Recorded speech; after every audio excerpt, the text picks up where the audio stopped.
Hello and welcome back to the Formula 1 chat. Today we're going to be deciphering which Formula 1 team has the best academy.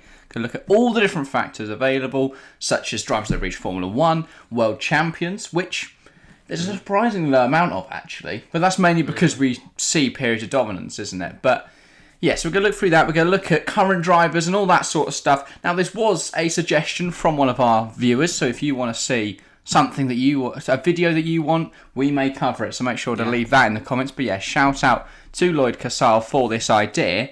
But yeah, shall we get right into it? We're going to rank them. We're going to start obviously with the lowest. In fact, I think we should start first with the two teams that don't have an academy, namely AlphaTauri, who, to be fair, have Red Bull. Red Bull. I think they'll be alright. Less so, but Haas. Do Haas need an academy? No. Why not? Because, I mean, we've seen in previous years they've taken drivers from the FDA. Probably, obviously Mick Schumacher, it was the most recent. So I think they've kind of, like AlphaTauri, they have a kind of, it is a sister team, kind of, that they can use their academy. And who would want to sign for the Haas Academy? Well, I think you could attract a large American group there. If you targeted American drivers, I think you'd probably have a good chance at success. You bring them over into the European series.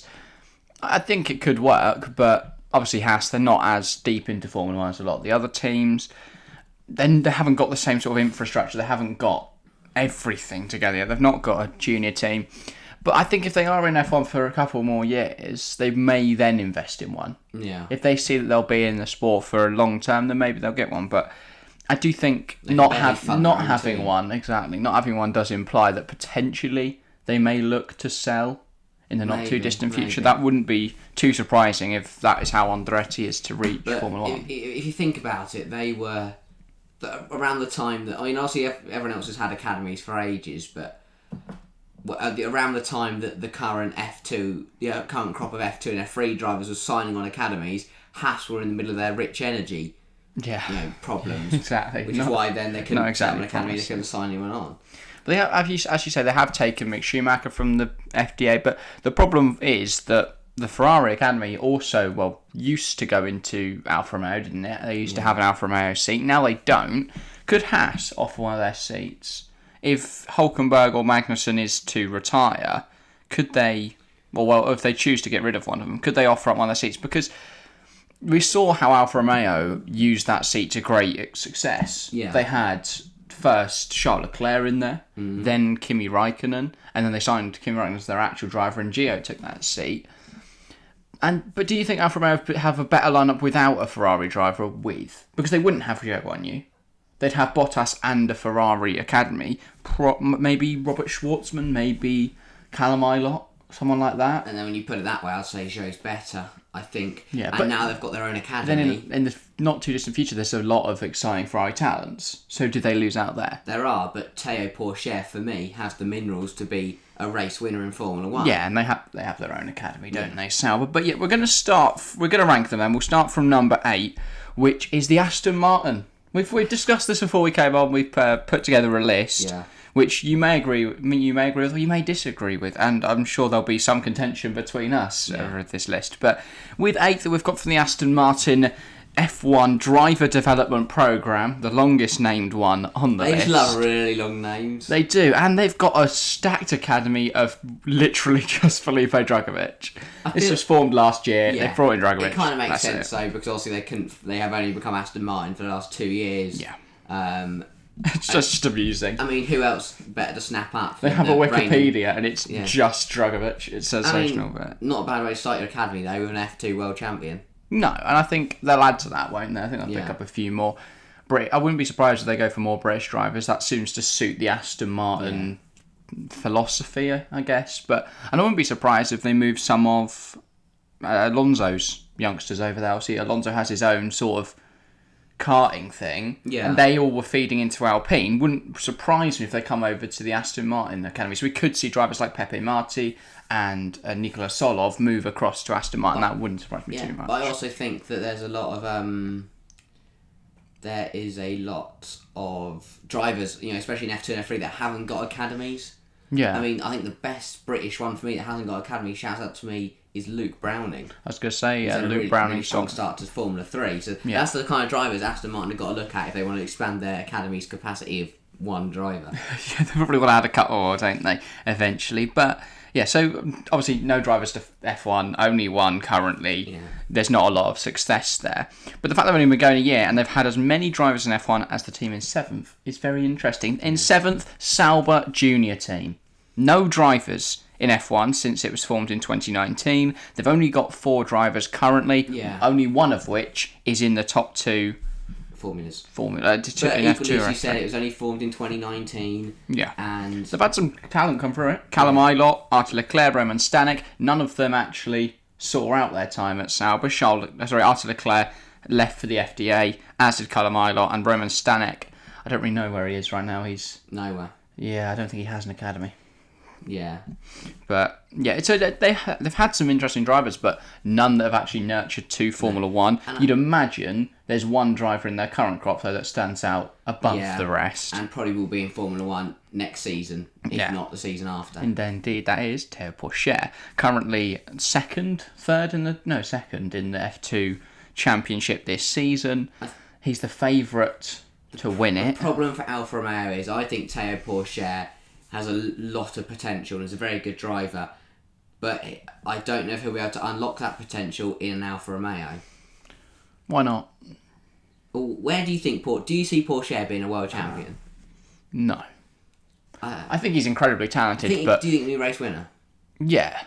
He gives me Daniel Ricciardo vibes. Yeah. He's a fantastic overtaker, incredibly quick, a little bit inconsistent. Yeah. And I think he's just lower than the rest. Daniel Ricciardo, though, not the last 3 years of Daniel Ricciardo. But there is a chance, though, with Théo Pourchaire that he just completely misses Formula 1. And I think that would be a shame. Yeah. There's rumours that he would consider Formula E. I think he was supposed to do a test and then didn't. Yeah. I mean, it's to do with timing as well, I get. You look at Alfa Romeo now, they've got a team leader in Valtteri Bottas and a very good talent in Zhou Guanyu. I could see Bottas gone by the end of the year. But then would they take the gamble on not 2 rookies, but 2 very young drivers? Is Zhou Guanyu good enough to step up into that team leader role? I think he is. It's his 3rd season. The thing is, though, for the next 2 years, Sauber, so it will be Sauber next season, taking over. Obviously, they own the team, then Alfa Romeo just put their name on the car for the last couple of years. But it will go back to Sauber until Audi's take over in 2026. So it's likely that they just don't care. Does it not make more sense for Sauber just to put 2 young drivers in the car, develop them for Audi, and then if either of them are competitive, I think Audi will want a young driver and a German driver. And I think they'll want a German driver if they can get one, but I think they'll prioritise a big name. I've always said I think Carlos Sainz will end up at Audi. Yeah, I don't think Vettel will come back. No, as much as people bang on about it, that'd be brilliant though, wouldn't it? I could see Mick in the 2nd seat alongside a more experienced driver. He has got to put some work in, but I think he's got the potential. Yeah. Depends whether he gets a seat between now and then. If he's out of the sport for 4 years, I don't think he's going to be given a seat, but you never know. But yeah, so Sauber in 7th, and in 6th we have the Williams Driver Academy. This was quite difficult here because you've got a few teams that have had minor success and a decent academy now, but we put Williams 6th. 4 of the 7 drivers in our academy have reached Formula 1. It is obviously formed in 2016. That's a lot better success rate than Sauber, who have 0. But yeah, so a good success rate. Of course, the most recent of which, Logan Sargent joining this season. He's not looked bad, has he? No, he hasn't. I think you can tell the Williams is quicker. And, I mean, a DNF in Australia, but that was kind of the last lap carnage that we saw, that restart. I think you look back to Bahrain, very unlucky to not get through to Q2. Yeah. Didn't have he had an alright race, I think. And then Saudi struggled a little bit more. But yeah, certainly looked good. Williams has also been the honing ground of Lance Stroll and Nicholas Latifi. One very good driver there. And of course, Jack Aitken, who did reach Formula 1. He did one race in 2020, so they can count him as well, though I wouldn't really say he's a I feel like Aitken Formula 1 is just driver. a super sub. In any series. He's done like a few races in Formula 2 when he's need to be subbed in for Boschung's broken back or something. Yeah, and he's more suited to sports cars. Not sports cars, sorry. Le Mans. The hours Supercars is what I mean, yeah. Supercars. But and he'll smash that, I think. He's apparently joining a team with Robin Freins and another name I France's team recognise. win it? Yeah, France wins everything in WEC. Yeah. Don't know why I bothered turning up to FE, No. especially given how bad the Ab Cooper is this year. But anyway, that's a discussion Yeah. for another day. Currently 4 drivers in the Williams Driver Academy. They've got 3 in Formula 3, none in Formula 2, which is interesting, but 3 in Formula 3. Zach O'Sullivan in the Prema team, Franco Colapinto, currently driving for MP, and Oliver Gray, of course, in the Carlin. And then in Indy Next, or NXT, I don't know. I don't really know much about IndyCar, to be fair. It's Jamie Chadwick, who they've also got. So 4 drivers there with quite a lot of potential. The only one I think that really shouts out to me is Franco Colapinto. Yeah, same. Very, very quick driver, high potential. I think out of the 4 of them, he's the most likely to make Formula 1. Maybe Zach O'Sullivan. I don't think Zach O'Sullivan's making F1. Yeah, I don't think Ollie Gray's making F1. I don't think Jamie Chadwick's making F1. But I do agree that Franco Colapinto IndyCar, could. Indy NXT, or But Indy whatever. she could get into IndyCar if her performances improve drastically this season. But yeah, so I think Williams have produced some talent over the years, but there's no world champions in there. There's no race winners in there. Pole sitter. There is a pole sitter, but I don't think that really compares to what our team in 5th have for us. The Alpine Academy. Strong academy. Now, these could easily have been 3rd, but the pure fact that Alpine haven't promoted a single talent into their own team in like a decade knocks them down massively, in my opinion. Obviously, 9 drivers in F1 since 2000. They've been going a very long time. Obviously, it's not been called the Alpine Academy since 2000. No, it's Renault and then Lotus and now Alpine. But yeah, obviously the most recent Alpine Academy driver to make Formula 1 was this season. It's Oscar Piastri. That was a bit awkward. Yeah, I mean, when your best talent just didn't join you, it's stunning, really, isn't it? But yeah, I think this is why I mark Alpine down, because they don't have a single, they haven't had drivers come through their team and into Formula 1 instantly. The same for Zhou Guanyu. He was Alpine Academy and he joined Alfa Romeo, so...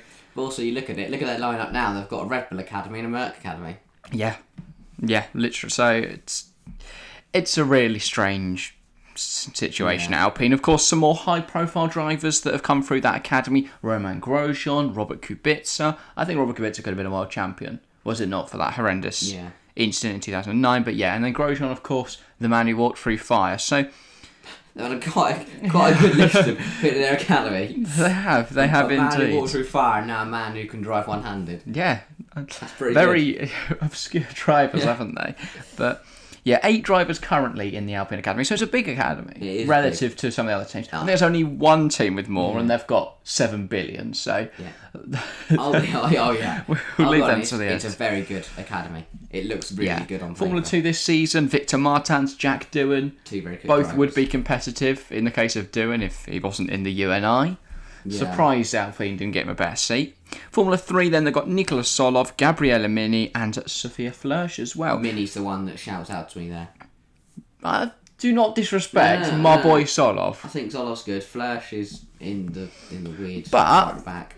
But yeah, that picture is not good. But Alpine have shown a clear commitment to the inclusion of female drivers. They've also got Abby Pulling, who will be competing in F1 Academy this year. And of course, as we mentioned, Sophia Flörsch. I think we expect to do very well in F1 Academy. Yeah, very strong driver. And compared to the field, I think she'll do well. And Sophia Flörsch might not be great in Formula 3, but when it comes to supercars... Well, this is what doesn't make any sense to me. Why did she made the switch? Why did Sophia Flörsch decide to... She won in a race, didn't she, in supercars?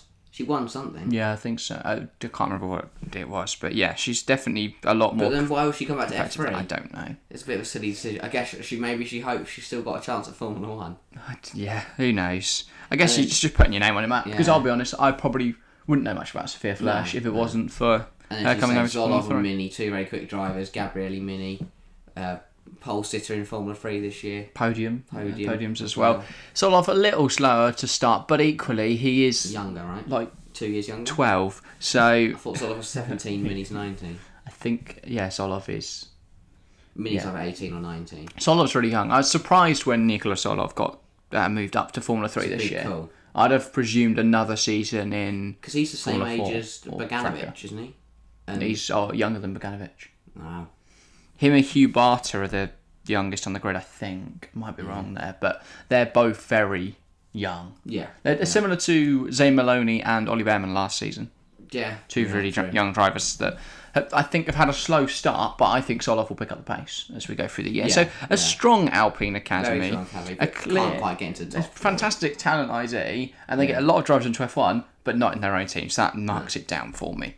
Up in number 4 then, we've gone for Mercedes Junior Team. Ooh. This might be a controversial pick. Yeah, that's interesting, that. Considering that 3 of their 4 drivers in their academy have reached Formula 1 since the academy's creation in 2014. So they're clearly very successful. These include George Russell, Pascal Wehrlein, Esteban Ocon, incredible drivers. But they don't like. It's an interesting approach to academy. They find a talent, they nurture that individual talent, and get into Formula 1. So far, that's only failed with one bloke who I'll be honest, I've never heard of. When I saw I can't remember his name now. But I saw the Wikipedia. I was like, who the hell is that bloke? But yeah, of course, George Russell, the most recent. Yeah, came in with Williams and now he's in the Mercedes team. Pascal Wehrlein, I think they'll be annoyed that didn't work out because Wehrlein's clearly a fantastic driver, as he's shown from Formula E. He's having a good season.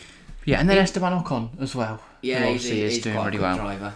So they've clearly bred successful drivers, Mercedes. No real surprise there. 7 drivers in the current setup. F2, they've got Frédéric Vesti. Obviously, we've seen how he's performed this season in the Prema. Race winner, of course, around Saudi. I think he's an incredible driver. In F3, Paul Aron, who hasn't been bad in Formula 3. Obviously, picked up a podium in Australia. Clearly a very quick driver. Yeah, I think I'd argue he's the strongest of the Premas. I know that'll upset a lot of Dino fans out there, so apologies. But I don't rate Dino Bogdanovic that highly. I am now worried we're going to get attacked by Prema stands, but... Who's the other one? Zach O'Sullivan. Oh, don't worry. Yeah. It's only Bogdanovic. Especially since O'Sullivan's in his second season. He's not dominating, really. But, yeah, so I think Paul Aron, really strong driver. And then in Frecker, of course, Andrea Kimi Antonelli. Yeah, that's who the big is an insane talent from what we've seen. This is the thing. So you imagine that Antonelli will be in Formula 3 next season. Yeah, and... Is he going to come into it and just tear it 2024. He could be, for the new Rex, he could go straight into the Merc. 24, yeah. Maybe. If he wins back-to-back championships, which I see as... Could he go back-to-back? Well, he is at the moment because he's just winning at literally everything in the feeder series. You just, like... I follow the feeder series account on Twitter. I can't remember who runs it now, but I just remember they got a yellow badge. And you just see every couple of days, Kimi Antonelli's won something again. And that's the worry for the 3 drivers ahead of him. They all can't make it. What do you mean the 3 drivers ahead of him? Well, the 3 drivers ahead of him in the series, the ones in Vesti in F2 and then the other 2 in F3. Only one in F3. Paul Aron, yeah. Those 2 have got to look at it and go, this guy's chasing us and we can't all make it into those 2 Merc seats. No, but they've got a 2-year time. So Vesti could get in there, do 3 years. Yeah, true. But also, that would imply Antonelli's got to win back-to-back Formula 3, Formula 2, and then Merc have got to take the gamble that they throw him straight into F1. Straight into the Merc F1 team. Don't we expect that from Kimi Antonelli? Yeah, we do, but I think they'd give him a season in the Williams. But Williams already got their academy. Yeah, but you're telling me they're going to go, hang on, sorry, we've got Zach O'Sullivan here. We don't want Kimi Antonelli. Colapinto might still be there, though. If Colapinto and Sargent are in their prime. Yeah. Yeah, maybe. But, yeah, I don't know. Maybe we'll have another team on the grid by then. There'll be more spots on the grid. But obviously that is the thing with feeder series, isn't it? There is only 20 seats. So it's impossible that everyone gets a go. But maybe if we give everyone a year. Or increase more teams, please.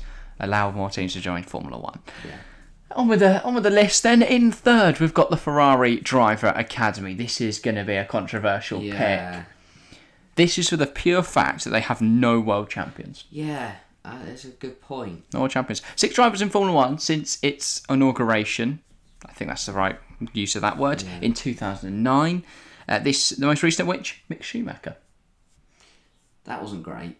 Well, he's a good driver, but he's just not... He's not what Haas needs. Haas need a stable pair of hands. Mick needs a team that can allow him to make mistakes. He did make too many errors. Yeah. He did. And now he is at Merc, where he can learn under some very good drivers. Lewis Hamilton, Toto Wolff, can't think of any others.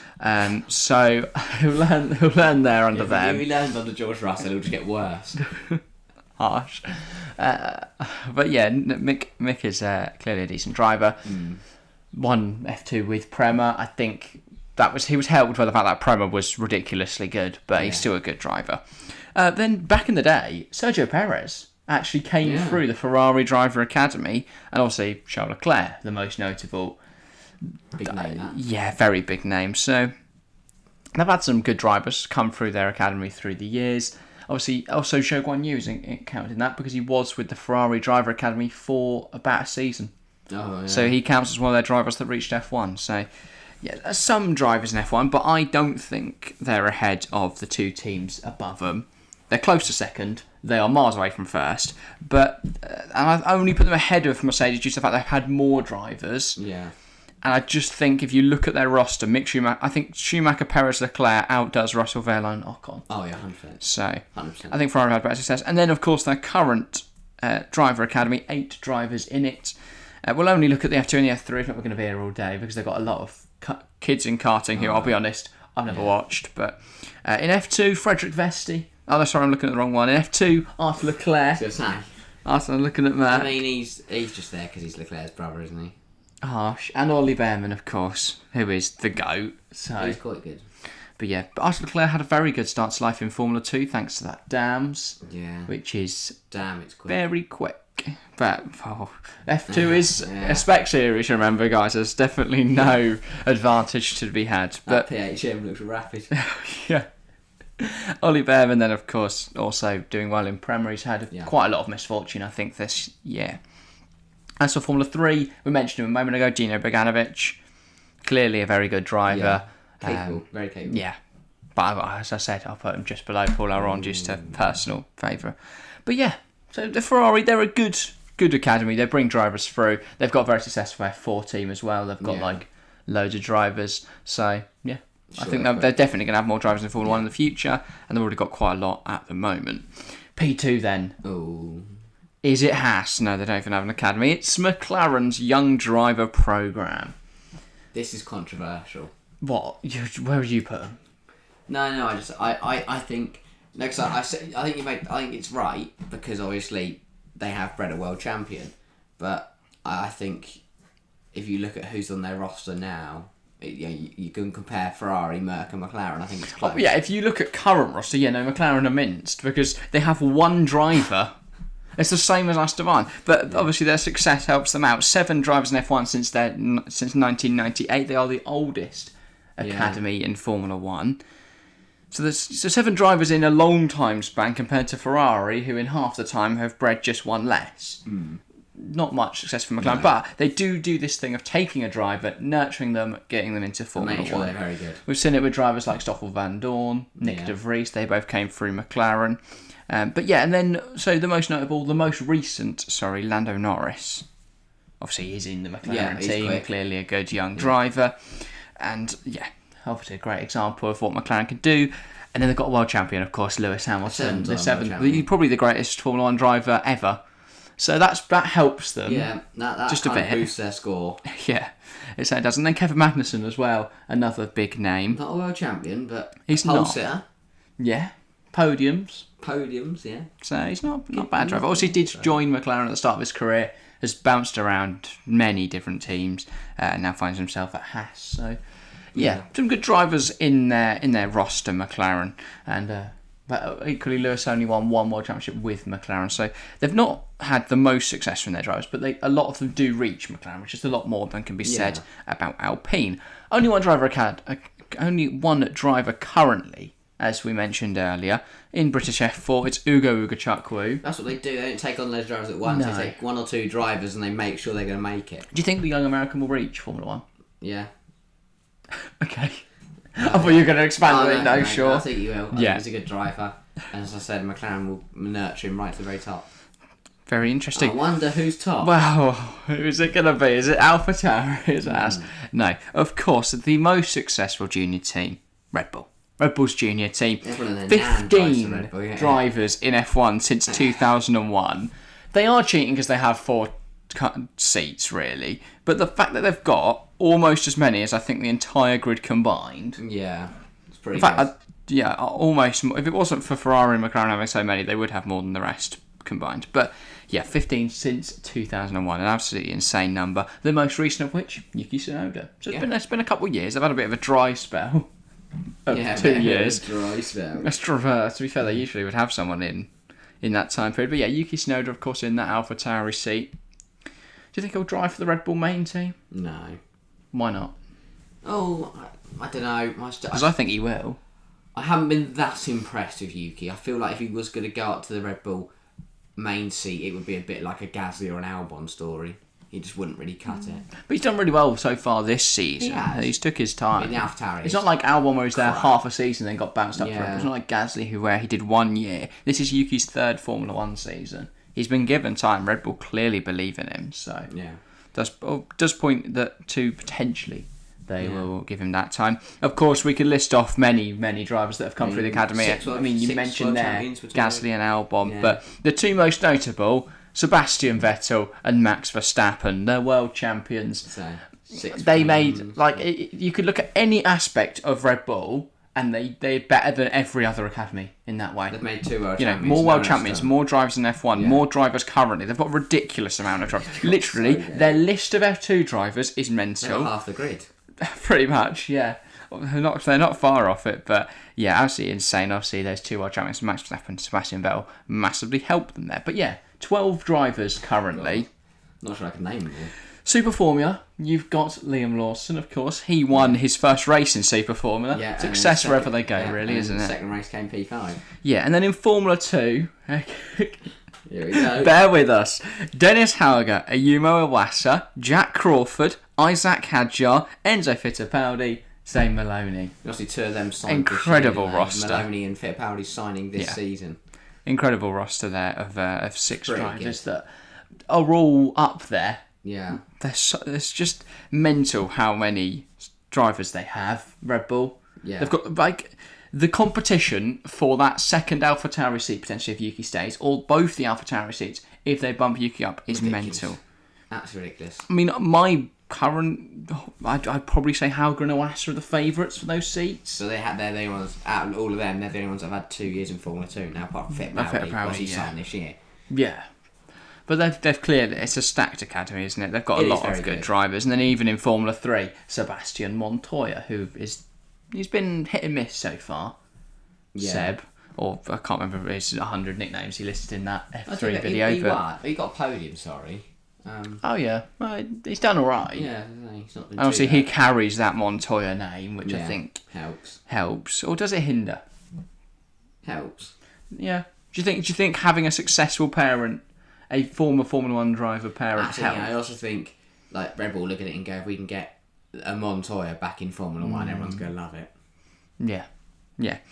They certainly will. And then, of course, in Italian F4, we haven't gone into F4 too many times, only really with Antonelli and Ugo Chukwu, but I think Arvid Lindblad deserves a shout out because he is clearly a very good driver. Promoted from karts this year. This is his first season in racing, in cars, I believe. But yeah, incredible talent in karting. I remember seeing Karun Chandok go and talk to him. Yeah, he got loads of Red Bull rookies. Oh yeah. Obviously, Karun Chandok is a Red Bull... I didn't realise this until I was doing some research. He's one of the 15. That's why they said it was talk to them. He talked to two. He never realised that until I did the research. Crawford and... Who else did he talk to? I think Arvid, right? Oh yeah. He got them all in go-karts and made him go... And he raced him. Lost. What a surprise. Yeah, Arvid Lindblad, the karting world champion, I think 2 years in a row or something mental like that, but he's clearly a really quick talent. Yeah. He'll probably be an F3. Probably not next year unless he 12, isn't he? Lights up Italian F4. I'm not going to search his age. I guess he is 12. But he's a really good talent. I don't think he'll be an F3 next year, but likely the year after. You'd imagine he'll do Italian F4 this season, then Freca, and then F3 after that. So not far away from those junior series. Clearly a very good young talent. We'll probably be talking about him in about 3 years when he's won F2. Probably sooner, F3. but yeah. Very, very good young driver. Yeah. But that is the end of today's video. Just a quick summary. In 8th, we've got the Aston Martin Formula 1 driver development programme. In 7th, we've got the Sauber Junior team. In 6th, it's the Williams Driver Academy. 5th is the Alpine Academy. Very short name for Alpine. 4th is the Mercedes Junior team. 3rd, Ferrari's Driver Academy. 2nd, McLaren Young Driver Programme. And number 1, the best academy, the Red Bull Factory, where they just pump out talents every year. They've gone scattergun approach, but everyone's worked. Yeah, it clearly works. Yeah, that's the thing though. If you look at the peak of Red Bull's talents compared to Merck's, I think having loads of talent clearly works. Yeah. Whereas just concentrating on 1 or 2, they've got one in their team, but they've not got a world champion yet. No. So, yeah. But yeah, that wraps up today's video. If you have enjoyed, make sure to leave a like, and if you're new around here, hit subscribe. Keep the conversation going in the comments below. I want to hear from you guys, whether you think our list is correct, whether you think our justification for placing the teams there is correct, and who you think is the biggest young talent currently in one of these academies. But that is all we've got time for today. Thank you all very much for watching, and we'll see you next time. See ya.